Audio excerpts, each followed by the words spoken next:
Bonjour à tous, je m'appelle Cédric Bachenot, je suis doctorant en deuxième année de thèse et je vais présenter les résultats d'un travail qui s'est porté sur l'utilisation de méthodes de détection de hotspots et des modélisations temporelles en géoépidémiologie avec une application au paludisme.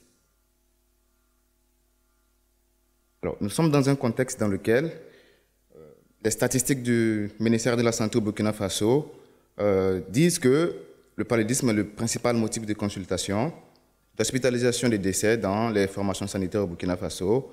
Et l'OMS dit que ces cas contribuent à hauteur de 6% au nombre de décès dus au paludisme dans le monde. Le Programme national de lutte contre le paludisme propose des stratégies de lutte contre le paludisme, mais souvent pour des raisons stratégiques ou par manque de moyens, les stratégies de lutte et de prévention ne sont pas toujours optimales partout et tout le temps. Et ces stratégies seront plus efficaces en ciblant des hotspots géographiques ou en ciblant les meilleures périodes de l'année. Alors, dans notre étude, nous avons réalisé une analyse spatio-temporelle et la prédiction des cas de paludisme dans 27 villages du district sanitaire de Diebougou. Spécifiquement, nous avons identifié à l'échelle du village les clusters spatiaux des cas de paludisme. Nous avons modélisé lors d'une année épidémique la dynamique temporelle des cas en relation avec les conditions météorologiques et la distance des villages au centre de santé. Et nous avons testé la capacité prédictive de ce modèle sur la saison de transmission suivante. Alors, notre étude s'est déroulée dans 27 villages du district de Diebougou qui étaient dépendants de 13 centres de santé. Donc, le critère d'inclusion pour les villages était d'avoir une taille entre 200 et 500 individus. Une détection passive des cas a été réalisée en centre de santé sur consultation des registres pour enregistrer les individus de 27 villages sur l'année 2016 et les 36 premières semaines de l'année 2017. Et un cas de paludisme était défini comme étant une personne fébrile avec un TDR positif. Nous avons donc restreint notre étude à 52 semaines qui correspondait à une année épidémique, donc nous l'avons déterminée à partir du minimum au début du pic épidémique. Nous avons récolté des données météorologiques grâce à des satellites avec une résolution spatiale de 0,25 degrés que nous avons traitées pour avoir des statistiques hebdomadaires et dans l'optique de réduire le nombre de ces variables et surtout d'éviter la collinéarité de ces variables, nous avons construit des indicateurs synthétiques météorologiques grâce à une analyse en composantes principales et aux critères de Kaiser qui nous a permis de sélectionner un nombre d'indicateurs. Pour l'analyse spatiale, nous avons procédé à une détection de clusters à haut risque des cas de paludisme avec la méthode de balayage de Kuldorf dans un processus purement spatial. Et là, vous avez le paramétrage du balayage que nous avons utilisé, une fenêtre elliptique, le non-chevauchement des agrégats et une taille maximale du cluster fixée à 50% de la population à risque.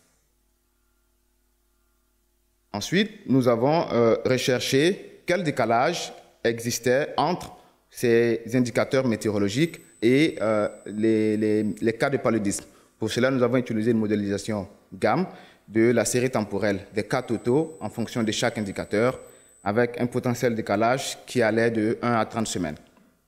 Et là, nous avons la forme générale des modèles GAM que nous avons utilisés, où YI, c'est la variable de réponse, EF, MUI et Phi, c'est une distribution de familles exponentielles de moyenne MUI et de paramètres d'échelle Phi. Et les FJ sont décomposés sur une base de spleen.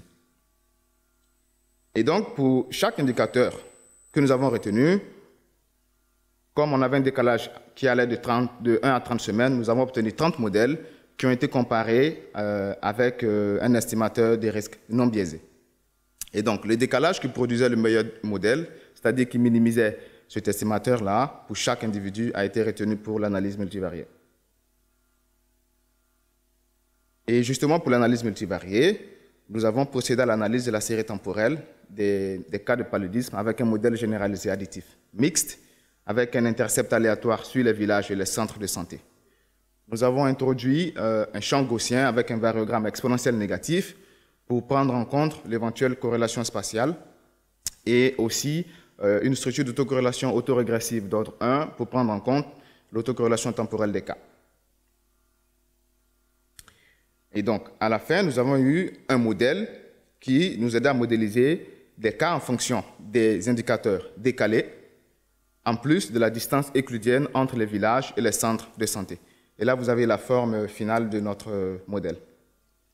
Dans ce modèle, pour estimer les ratios standards d'incidence associés à chaque prédicteur, nous avons introduit la transformée logarithmique de la population en offset.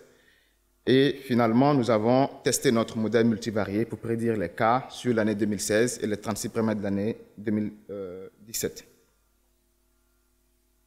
Donc, pour les résultats qu'on a obtenus, pour toute l'année épidémique, nous avons eu une incidence pour toute la zone qui était de 429,13 cas pour 1000 personnes année, avec une moyenne de 61,13 cas par semaine et un maximum des cas qui a été obtenu à la 31e semaine de 2016 avec 132 cas.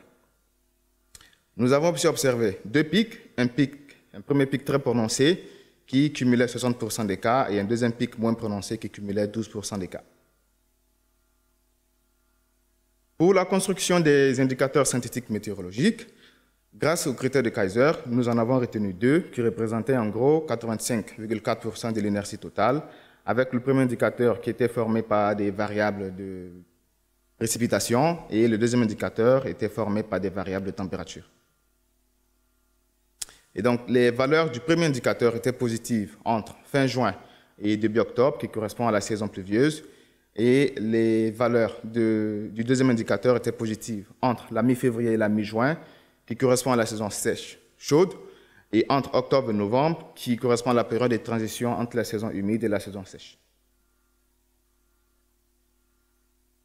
Pour la détection de clusters, nous en avons détecté 4, avec le cluster le plus à risque, qui avait un risque relatif de 4,08, qui était constitué d'un seul village, et on avait une incidence globale de 1750 cas pour 1000 personnes année. Pour les résultats du décalage entre les indicateurs et les cas de paludisme, le décalage qui minimisait l'estimateur était de 9 semaines pour le premier indicateur et de 16 semaines pour le deuxième. Nous avons aussi remarqué une variabilité plus importante entre les centres de santé qu'entre les villages. Nous avons aussi obtenu une corrélation, une autocorrélation temporelle des cas avec un phi égal à 0,32. Les résultats de notre analyse multivariée ont montré qu'il y a un lien statistiquement positif entre les deux indicateurs et les cas de paludisme, avec une relation quasi linéaire pour le premier indicateur et une relation non linéaire positive pour le deuxième indicateur, avec des risques qui varient dans les deux cas. Pour le premier indicateur, on a le risque qui variait de façon qui était croissant et qui s'est stabilisé à la fin sur les 3 derniers déciles de la plage des valeurs de l'indicateur. Et sur le deuxième indicateur, nous avons une diminution sur les 3 derniers déciles de la plage des valeurs de l'indicateur. Quant à la distance entre les centres de santé et les villages, nous n'avons pas trouvé de relation significative entre cette distance et les cas de paludisme. Donc, nous avons ensuite procédé à une prédiction des cas que nous avons superposée aux cas réels obtenus et nous observons que notre prédiction suit la ligne générale, mais on a une tendance à la sous-estimation, notamment sur le pic secondaire en début 2017. Et au final, on a une prédiction avec un retard de 3 semaines du démarrage du pic épidémique de 2017 et 2018. En conclusion, lorsqu'on compare la position des clusters avec la distribution spatiale des densités vectorielles dans la zone, qui a été une étude qui a été faite précédemment, on observe que les clusters ne sont pas superposés aux zones où on a des densités vectorielles importantes. Du coup, l'hétérogénéité des densités vectorielles ne permettait pas d'expliquer les hotspots des cas. Donc, il faut alors investiguer d'autres facteurs qui sont d'ordre socio-économique, comportementaux et d'autres liés à l'accès aux soins, à l'accès aux dispositifs de prévention et de soins. Et une association n'ayant pas été trouvée entre la distance et les cas, peut-être qu'une meilleure mesure de l'accès aux soins aurait été le temps de parcours entre le centre de santé et les villages. Et donc, des travaux complémentaires qui pourront utiliser de meilleures approximations des temps de parcours et intégrer d'autres facteurs, comme dit précédemment, c'est-à-dire d'autres socio-économiques comportementaux, pourront être faits. Dans tous les cas, l'analyse des clusters à haut risque, telle que réalisée dans notre étude, nous permet d'identifier de manière simple et à faible coût des villages qui pourraient constituer des zones d'intervention prioritaires. Donc, au final, nous avons un modèle spatio-temporel qui est basé sur la météo, qui est construit avec les données d'une seule année épidémique, qui a permis de prédire le démarrage de l'épidémie suivante, 9 semaines à l'avance, mais avec une erreur de 3 semaines. Dans tous les cas, la prédiction du démarrage de l'épidémie est suffisamment bonne pour permettre la mise en place d'alertes précoces et anticiper localement les campagnes de prévention. Alors, il faut donc améliorer ce modèle en introduisant de nouvelles données en routine et en reconstruisant donc nos prédictions. Ce qui est un dispositif qui nécessite que les consultations en centre de santé, les données de consultation en centre de santé soient disponibles rapidement, parce que les données satellites qu'on a utilisées étaient disponibles en 5 jours. Je vous remercie.